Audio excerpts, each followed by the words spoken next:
Hey, it's Miriam. Welcome back to my channel. And today we're talking about the nurture trap and why I kept trying to heal a grown man.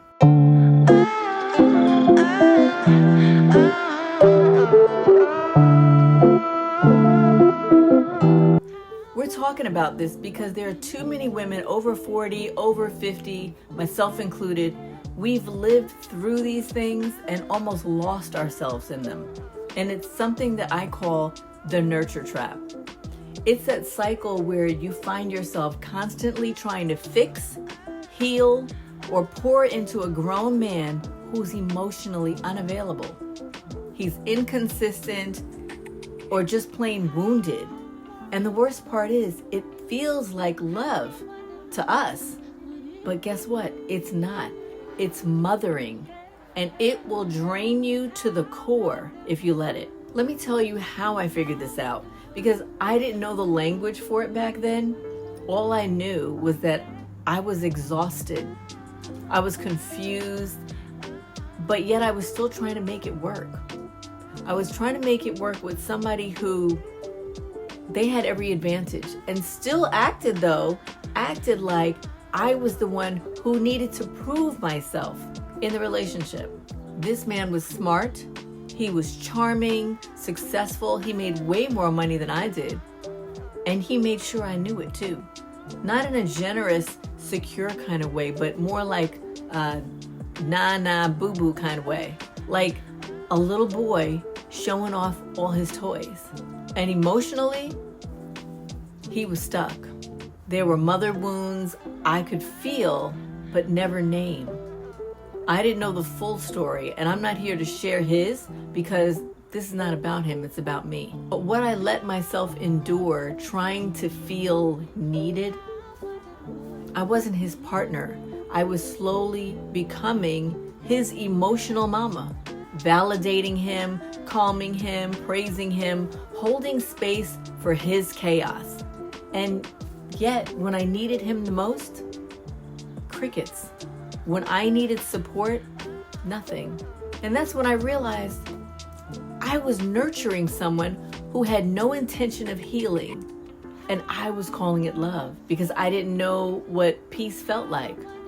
Now here's where it gets deeper. And this part blew my mind because when women nurture, even in toxic relationships, our bodies release oxytocin. It's the same hormone that bonds a mother to her baby. So when you're constantly showing up for someone emotionally, your brain can't always tell the difference between a partner and a child. And when that man is inconsistent, it creates something called a trauma bond. It's a cycle of emotional highs and lows that mess with your dopamine, just like an addiction. So now you're biologically attached to someone you were never spiritually aligned with. It's not weakness and it's not desperation. It's wiring. And a whole lot of us have been caught in it. So now let's talk about why it feels so hard to walk away. Now I call it the nurture trap because you feel like you're doing a good thing. Like when you're taking care of a child or babysitting or something, or taking care of your own child. You feel like the strong one. In a relationship, you feel like the loyal one, the ride or die. You tell yourself, he just needs someone to believe in him. He's never had real love before. Or the big one, if I just hold on a little longer, he'll grow up. But sis, love is not a growth project. And grown men are not fixer-uppers. My wake-up moment was when I realized I just wasn't taking care of me anymore. I realized that I was bending myself into shapes that didn't even feel like me anymore.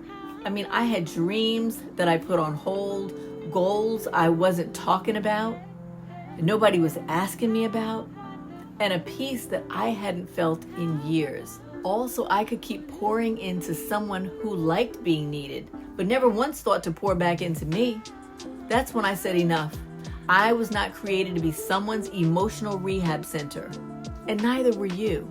If this hits home in any way, please consider subscribing. But let me leave you with this. If he brings out your nurturing side but doesn't nurture you in return, That's not chemistry. That's a trap. You don't have to heal him, and you don't have to explain your worth. You don't have to wait for him to catch up to you emotionally. While you shrink and shrink and shrink, you get to choose peace. You get to choose wholeness. That's what's important. You get to walk away. And that's the bottom line. Not because you're cold, like some people would have you believe, but because you finally got warm with yourself. This right here was a very hard lesson for me, but I'm so grateful I learned it because it helped me break a cycle that I didn't even realize I was stuck in. If this resonates with you, subscribe, drop a comment, and let me know what your wake-up call was. Or if you're still in it, just say, I see me. And just know that you're not alone.